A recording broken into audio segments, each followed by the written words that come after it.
I think patience right now is very valuable in a lot of ways. People are pretty stressed out right now, and it's just good to be patient. Remember to take care of each other and take care of your community and be understanding, I think. You guys, I have been working on something for the last 6 months that has been such a giant project, but I'm so proud of it. I'm excited to announce that I've just released my book. It's called Touch Points, and it's the Destination Marketer's Guide to Brand Evaluation and Enhancement. And it is a comprehensive guide for destinations to look at their brand, evaluate what you've done, and make a very clear and detailed plan of action of how to fix it. And look, I'm biased, right? Because I wrote it, but I think it's so good. I think it's a great guide, and I'm really, really happy with how it turned out. And I wanted to tell you guys about it. It's available on Amazon. Search Touch Points by Adam Stoker, and you'll be able to get that book for your destination. And I think it's going to be, especially for anyone that is trying to look at their brand holistically, this is the book for you. So check it out. Welcome, everyone, to another episode of the Destination Marketing Podcast. I'm your host, Adam Stoker. I'm excited to be with you today. We've got another great show, and yes, we're still talking about the coronavirus, but that's okay, because with every crisis comes opportunity, and we're hoping to help you kind of navigate your way through this as you try to market your destinations and bring as many ideas and opportunities as possible. And today, our guest is somebody that I'm excited to have on. I've been to her destination, and really, it's a beautiful place. So I've got Rachel Brown. She's from Durango, Colorado. Rachel, welcome to the show. Yeah, thanks for having me, Adam. Oh, we're thrilled to have you here. And you know, I passed through kind of your general area, didn't get into Durango a week and a half ago, but I was driving from Tulsa back to Utah, and man, Colorado is some of the prettiest country. Isn't it? Why didn't you stop and come see us in Durango? I should have, but next time I will. Sounds good. You know, there's a place outside of Durango. It's quite a ways outside of Durango, but it's a place called Monarch Pass. Are you familiar with Monarch Pass? I'm not, actually. Yeah, I used to drive that route with my parents. We lived in Alabama. We'd go from Alabama to my dad's family in Idaho, and we would stop at this place in Colorado called Monarch Pass. And there's a ski resort there called Monarch Mountain. But at the very top, there was this little convenience store. And we would go and we would get cereal in that convenience store, and then we would feed chipmunks right outside of that little store.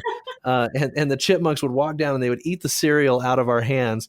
And so I thought, man, I'm going to take my kids there. This will be amazing. It's a great memory from when I was a kid. And apparently, shortly after my last trip there, the whole place burned down, and they've rebuilt it. They've put a new structure there. The chipmunks don't come down. So really, we just drove 2 hours out of the way to get some okay ice cream. And cereal. Yeah, and cereal. That's right. But it was fun to drive through there. But you know what? We're not here to talk about Monarch Pass. We're here to talk about you. So thanks for coming on the show. And we have a little icebreaker question that we'd like to ask everyone that comes on. What's your dream destination, Rachel? You know, it's a travel podcast. If you could go anywhere in the world, where would it be? That is a hard question to answer, but I think based on my Pinterest activity, I would have to say Portugal is highest up on my list. Just looks very scenic. I've been to Spain and I love Spain, so I imagine it's pretty similar. And, you know, the quaint waterfront towns, beautiful countryside, friendly people. But I'm going to cheat a little and also say I'd love to go to Antarctica, because that would cross the last continent off my bucket list. Okay, I was going to say those are two very different destinations, Portugal and Antarctica. Yeah, I like variety in my travel destinations. So you've been to every continent except Antarctica. Correct. Yeah. You're very well traveled. Okay. And Portugal, you haven't been to Portugal yet. I have not. So tell me, is it somewhere you intend to go in the next few years, or is it kind of still like a distant dream? I think it's pretty close. My last international trip was a couple years ago, so I'm definitely overdue. And I've already been priming a couple of my friends, sending them links. Oh, why Portugal? It's so amazing. Why it's great to visit. So I've kind of got them ready, I think, to come take a trip with me. So hopefully within the next year. Awesome. Awesome. Well, I'd love to hear how it goes. We've had a couple of people here on the show talk about Portugal, and to be honest with you, it's never really been on my radar. I've had a lot of people talk to me about different places in Europe, London, Spain, Italy. Haven't heard a lot of Portugal, and lately I'm hearing more and more kind of chatter about that. It sounds like an awesome place. Yeah, I guess it's trending upward. That's right. Okay, awesome. Well, I appreciate you sharing that with us. It helps us kind of get to know you, and I guess I still want to dive into the Antarctica thing. Have you done much research on that? I mean, do they do tours in Antarctica? What opportunity for travel is there? Yeah, it's pretty limited. I did some research when I was in Argentina because that's a good way to get to Antarctica by boat. A lot of people Okay. start from there and take, a sturdy vessel down. I think you can fly there. I have a friend that actually worked there for a little while, but he was a scientist. So, I'm not in the science field, obviously. So it would just have to be as a visitor, but it is quite expensive. So that's why I have not crossed it off my list yet. But hopefully someday, maybe I'll get Got to it. play with the penguins. There you go. There you go. Well, that you'll have to come back and tell us about Antarctica once you've gotten a chance to go. I will. Sounds good. Great, and you're an avid listener of the podcast. When we talked before, you said that you've been listening for a while. How did you find the Destination Marketing Podcast? Yeah, this is one of my favorite podcasts, if not my favorite. I have been listening to podcasts since my first job out of college, actually. So that seems like a long time ago now, but I've always loved podcasts, whether I was driving to work or public transportation. It's such a great way to pass the time. And I'm also a curious person who loves to learn. So it's just a nice passive way to absorb some knowledge. But only recently did these tourism marketing podcasts start coming out. There were many years where I had looked and, all I could find was people talking about travel, but not really the business of travel. Right. Now, I found you guys, and then there's Destination on the Left and DMOU. So this one is definitely in my rotation. Awesome. Well, we appreciate you listening and then coming on as a guest. Now you get both sides of it. Yeah, it was so great to get your email as an invitation because I was very familiar with the podcast. So Awesome. Well, tell me a little bit about you, your background, and how you got into tourism, Rachel. So I was sort of born into travel in a way. My grandparents owned a travel agency. So Mm, growing up, my parents were traveling with me from the time I was born, really, like before I remember. And of course, when I was younger, I didn't quite appreciate travel as much as I do now. But that's, a common thing with kids is as they grow up, they appreciate it more. And then around, I would say, high school age, I really fell in love with travel. After college, I did a round the world trip. And I actually loved it so much that I went home and lived with my parents for a while to save money so I could go travel again. And I went to South America for 5 months. So I am wow. an addict, self proclaimed. Okay, where did you go in South America? Oh, I went to Brazil, Chile, Argentina, Peru. I did the Inca Trail. Oh my God, that will be the only time I do it. It was quite a challenge. Really? Yeah. And then as far as the marketing side, that came pretty naturally to me. I'm what I call a right and left brain type of person. So I'm an artist and I have this creative side, but I'm also a bit of a data nerd. And, sometimes I dream in Excel. Super. So marketing was really the perfect kind of mix of imagination meets business mind.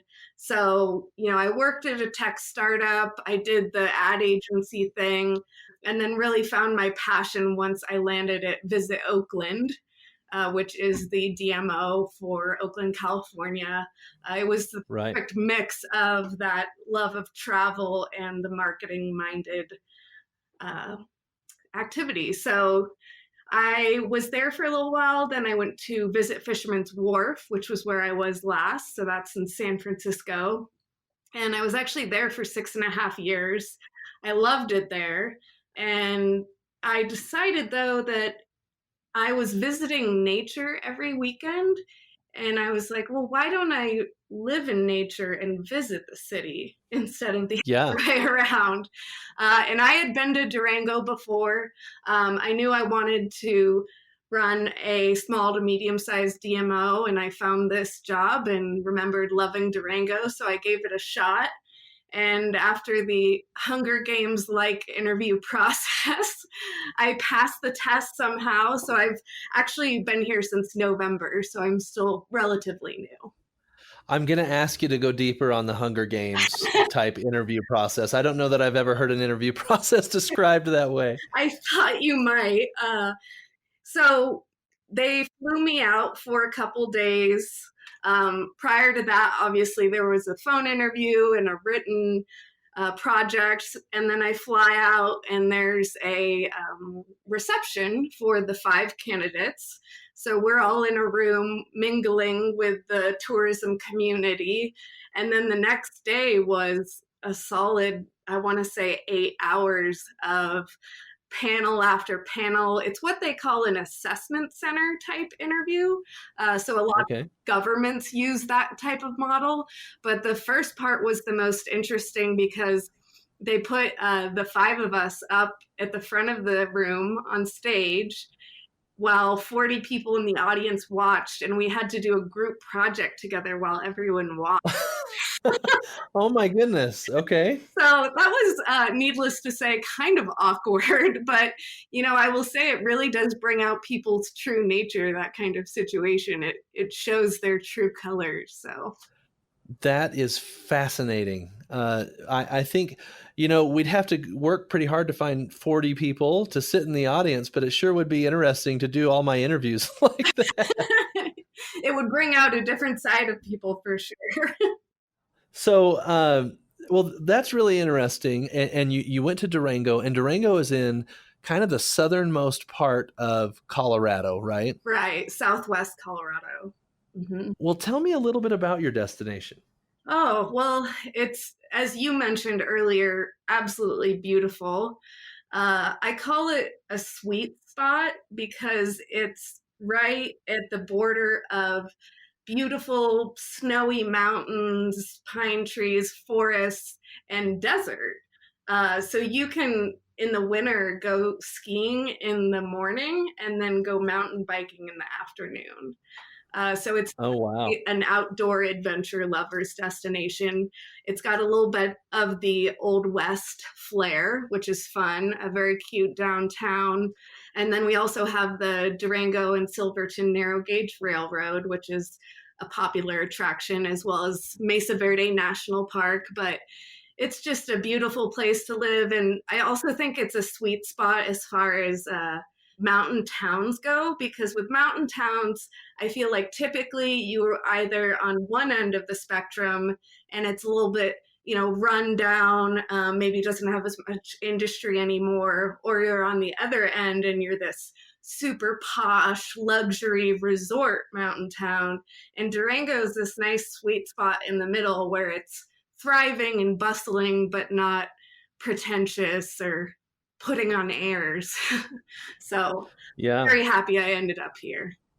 Yeah, and that downtown area you talk about, I don't know, such a unique feeling. I've walked that downtown, and it's just a unique place. I thought had a lot of charm to it. Yeah, it's great. You can walk down Main Ave and look up, and there's beautiful peaks just right on the horizon, and it's surreal sometimes how pretty it is. Well, so tell me, I mean, you obviously have a popular destination. You've got a ski resort there. You've got all kinds of outdoor activities. Tell me how the last 2 months has affected your destination. Well, I think no surprise, travel has come to a halt for everyone, I think, and we Absolutely. are no exception. We're similar to other destinations in that way. I think our lowest point of occupancy was in March, which is also probably similar to other places. At one point, we dropped, I believe, to about 86% below the occupancy we had expected. Um, so that is quite low, but there was still a handful of people coming to town. Um, so it never completely stopped, but you know, very close to stopping. And now we seem to have a bit of a trickle coming back. People have been pent up, they've got cabin fever and they're eager to get out. So we do have some, out of state license plates in town. Visit Durango isn't actively advertising for people to come here right now, but we are, for the people who have come, giving them options of things to do and recommendations. So more informational. Got it. Got it. Okay. And, one of the reasons I wanted to talk to you is because you recently presented your recovery plan to your stakeholders. I saw that in an article and wanted to hear how that went and how you formulated your plan. And maybe let's start there. Yeah, it was great. I discovered, I've never done a webinar just on my own. So I discovered that speaking for 45 minutes straight is a lot. But as far as the strategy, my team put together just an amazing strategy, and the stakeholders really responded to it well. It's 40 slides, it's a big document, so there's a lot of information in there. But I have presented it to a couple groups since, including our county commissioners, and one of them afterwards, the only comment was, wow, this is the first bit of positive news I've seen in months. Thank you. So I did try and keep Right. it on the optimistic, positive side because I know that's what people are craving right now. And I think there are a lot of positive things to highlight about where our tourism economy will go from here. So I tried to focus on that where I could. So what tools did you use to put your plan together? So I'm a bit of a data nerd, as I think I mentioned, and love surveys. So we started this off with a tourism sentiment survey. And there are a lot of Uh-huh. those around. I'm sure you've seen webinars and things on sentiment surveys nationally, from destination analysts or Longwoods. And those have been super helpful in learning that people are going to be more inclined for road trips. People are going to want to go to those remote destinations. But we also wanted data that was specific to Durango because we're, of course, a unique destination and we have unique offerings. So we sent this out. We got over 1,500 responses, which I was very pleased by. Great Yeah. sample size. And we used the Qualtrics survey system for that. And Yep. yeah, we got some great results. A lot of it was not very surprising. Like people said they're much less likely to want to travel by plane. No surprise there. But they also said they're less likely to stay in a vacation rental, which I thought was sort of interesting. Uh, Less likely. Less likely, yeah. I Okay. kind of thought it would be the opposite. So that was good information. And then things people are more likely to do, no surprise, scenic driving and camping. But then they said they'd also be more interested in taking the train, our attraction here. So that was a little bit surprising as well. So we took all of this data into account when we crafted our strategy. So it was well informed and specific to Durango. Awesome. Awesome. Okay. Well, I've heard a lot of people as they talk about their campaign after COVID, a lot of people refer to it as like, well, we'll turn it back on. We'll turn our marketing Flip back the on. switch. But oh, yeah, flip the switch. But obviously, a lot has to change. What do you feel like you are going to be doing differently as part of your recovery plan than the marketing that you had kind of set out to do for the year before the world fell apart? Sure. Well, the good thing about being new is that a lot of what I'm doing is starting from scratch. So this, wasn't completely out of the realm of what I would have been doing anyway. It's just specific to a pandemic, unfortunately. um, but we'll be focusing on our county's unique advantages. So obviously, the fact that I mentioned we're rural will be a major selling point as people will be avoiding major urban environments, but we're also remote, so we're far from major cities.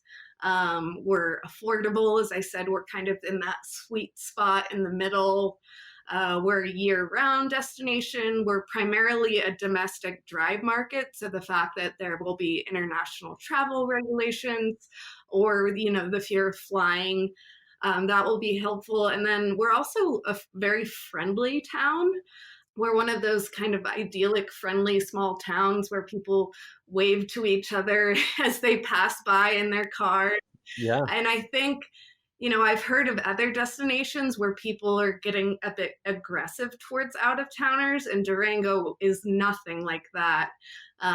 So I think after the kind of mental health problems that this has maybe brought on for some people, if mildly, they'll be looking for somewhere that's warm and welcoming to visit. So I think that will be a major asset of ours as well. And then obviously outdoor recreation is huge here, and that's going to be very popular, as most of those activities you can easily social distance, whether you're hiking or biking or camping. So those are all be our advantages. And then as far as the flipping the switch, we're marketing right now. We never went completely dark because we want to stay top of mind to people. We had a great campaign called Durango Dreaming, which was just showing beautiful mountain vistas and sunsets and kind of people free shots. And now we're transitioning that into those fresh air, wide open spaces, but with people in them. And then we have actually 4 phases to our recovery. And each phase we kind of ramp up how direct we're being in inviting people to come. And how did you define those phases? So the phase we're in right now is what we're calling triage or pre-recovery. And that is mostly focused on locals. And for the out of towners, it's more inspirational. It's building that pent up demand. We're not really spending much to speak of on advertising right now. It's more just the year round placements that we already had. And then we Right. have recovery phases 1, 2, and 3. We have very tentative months tied to those phases, but everything comes with the TBD asterisks right now, since no one has that crystal ball. Right. So, in each phase, the radius of advertising and marketing broadens. So in recovery phase 1, we'll be marketing to mostly Coloradans, drive markets, and we'll still be pushing that safety messaging a lot while also, obviously promoting fun things to do. And then recovery phase 2 is when we start getting into the out of state. We'll be marketing probably to people within about a 10-hour drive radius. Normally, we try and stick to 5.5 hours for road trips, but in this new normal, I think people are going to be willing to drive much further for vacations. So we're thinking 10 hours is probably good. And at that point, we'll definitely be placing a lot more ad buys focused on road trips, outdoor rec, leave no trace. And then in the final phase, recovery phase 3, that's when things kind of get back to normal. We're not so focused on local stakeholders and residents. We're more focused on the outside world and maybe even fly markets if international travel's, no longer restricted. And then our regional dry markets like New Mexico, Texas. Um, we'll be Right. looking at the millennials and the adventure seekers and, road tripping families, retired boomers on road trips, things like that. So it's pretty straightforward and kind of expected that, in each of these phases, as things loosen up, our boundaries and what we're marketing will also loosen with that. So, Yeah, let me tell you what I love about your plan, and that's that you've got these multiple phases, and the fact that you have tentative launch dates to me is way better than having like a specific, okay, this is when we'll launch this and this is when we'll launch that, because there's so many different factors that play into when it's going to be the right time to place those advertisements. And so your phases make sense, and I love that it's not the same messaging. We're not having a singular recovery campaign. We're staging our messaging and making sure that we're talking to the right people at the right time. I really like what you've done there. thank you. Yeah, I'm quite proud of what the team put together. And so, that phase two, we're going to be running a lot of video called Care for Durango. So it'll show, how shopkeepers are keeping their spaces clean and extra measures they're taking. And then when we get into that phase three, we're launching a Find Your Escape campaign. I'm really excited Uh-huh. about that one because I think that's what people are craving right now is that escape, whether it be, from the house they're stuck in or they're sick of their family and they need to get out. So Durango really is kind of one of those idyllic places to escape to. So I think that'll be a good advantage for us. Did you get any pushback from your stakeholders when you presented your plan? Was there any hey, we want you to change this or do that? What kind of response did you get? I would say overall we got a great response. The webinar I hosted wasn't quite as well attended as we hoped for, but I know a lot of people are webinared out right now. The Right. only real, non-positive feedback I would say is that people who were looking into issues that weren't so marketing focused. So obviously, with everything going on right now, destination management is more important than ever. And we realize Right. that. And, we didn't want to make a destination management recovery plan. But obviously, we're doing advocacy and working with stakeholders and things like that. This was just more our marketing focused plan. So I would say, I've just had some people inquiring about advocacy efforts and things like that. Makes perfect sense. Okay, so as you're launching these recovery campaigns and the different phases, I know that for travelers in general, safety is such a huge priority now, and especially anybody that's marketing to retirees as one of their personas, safety just went way up as far as the importance goes. So, tell me a little bit about the precautions that you're taking and how you are getting that word out as well. It's not like you don't have a headline that says safest city in Colorado, so what are you doing to communicate that? Well, we'll be communicating another one of those unique advantages, which is Durango is very healthy town. The joke is that everyone here knows their resting heart rate. We have more Olympians and world champions per capita than I think maybe anywhere else in the country. So we'll be Wow. using that in a kind of fun way, promoting the fact that we're healthy and we'll be staying that way. But I've also been talking to elected officials, and they're considering, making masks mandatory, which I think we're in support of as long as there's a place for people to find them if they didn't bring them along with them. And then consistent signage around town. So making sure shops and restaurants and hotels have up signage that explains the kind of practices that they're taking. I think for hotels, this actually isn't that out of the norm for them because hotels are so committed to cleanliness and safety and health already.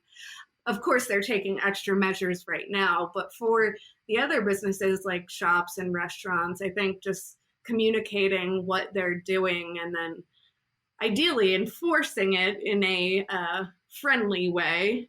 Right. Some of our places around town are already saying that you can't enter without a mask, and it's possible that they could try and enforce that for all of town. So that would definitely make us safe and healthy. Yeah, that's interesting, especially the idea of possibly supplying those masks. How would that work? Would that be you distribute them throughout your destination in the different restaurants and hotels and attractions, or is that come to the visitor center and get a free mask, or have we gotten that far yet? Well, due to the shortage of masks, I would hope that some of the retail shops in town would take advantage and be selling, for an affordable price, whether it be bandanas like Old West style or buffs or just, normal face masks. And then it's possible that we could sell them out of our visitor center as well. I'd love to make it a branding opportunity and put our logo on it, but we'll see. We haven't quite crossed that bridge yet. So Got it. Okay. All right. So more to come. I mean, everything's moving so quickly in this oh my god, process, especially, you know, crazy. yeah, I mean, different states are opening up at different times, which means you as a destination might not be open, but the people that are in the market that you're marketing to might have gotten the all clear to travel, Right. and so it's like balancing all these different factors. So, man, the fact that you don't have every single bit of it figured out, you're in the same boat as everybody And else. we're also just basically right on the border with New Mexico. So not only are we dealing with neighboring counties, but we're dealing with a neighboring state. And then we also have a lot of tribes in the region, which are our Right. nations. So they have their own restrictions in place. I believe our closest tribe is still under stay at home right now.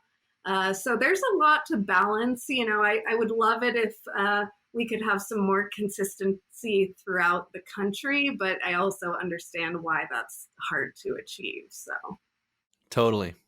Okay, so anytime you have a major crisis, there's always opportunity. There's always something that you can do to put you in a better place than you were before, or take charge on something.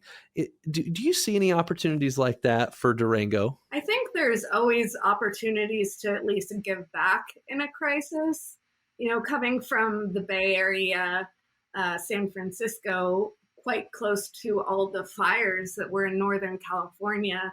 And it was really incredible to see the ways that the DMOs stood up during those times and brought people together and raised funds.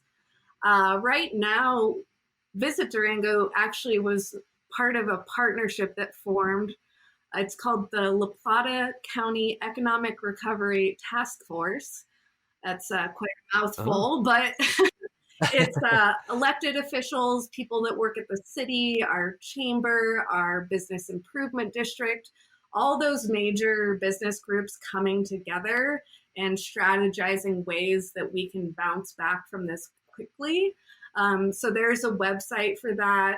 And part of what that website does is takes donations and raises funds for either nonprofits in town or individuals that are struggling.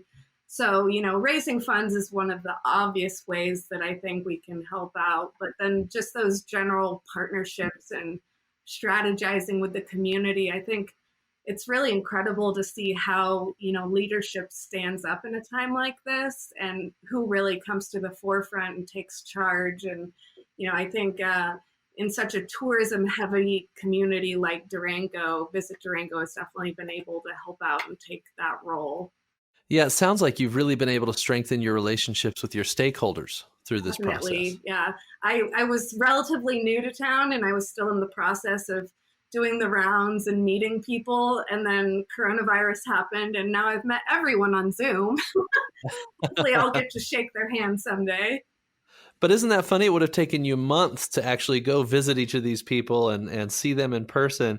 And through Zoom, you were able to accelerate that process. I see that as an opportunity as well. Yeah, it's interesting how this is going to change the way we work and how we work with technology. I think we'll see a lot more meetings on Zoom now.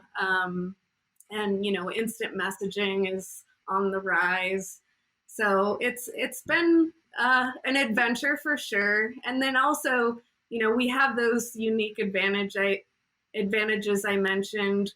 But I think just that we're such a beautiful, peaceful place will really be an advantage. And that's something we can highlight is just fresh air and mountain views and tranquility. Yeah, a little fresh air sounds good to everybody right about now. I bet. Get out of the house. Well, tell me kind of the biggest thing you've learned from this. Oh, that's a good question. I would say the biggest thing I've learned probably is to remember to be patient, which is maybe a bit broader than you might have anticipated. But I think patience right now is very valuable in a lot of ways. People are anxious. Well, the orders are changing every day, and they didn't explain what this means, and what are they going to say on Friday? And you kind of just have to roll with the punches right now and be patient and understanding. And then also, with your friends and family and coworkers, just from a relationship standpoint, people are pretty stressed out right now, and they might be acting a little differently than they would under normal circumstances.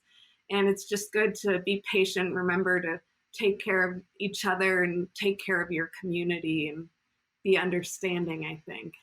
I think that's great advice. I think right now there's kind of this, I wouldn't call it full panic, but kind of a light panic. And sometimes we don't even know exactly what we're feeling panicked about, but there's this anxiety that comes along with the coronavirus. And I think patience is kind of the antidote. I think that's a great piece of advice. Yeah, easier said than done.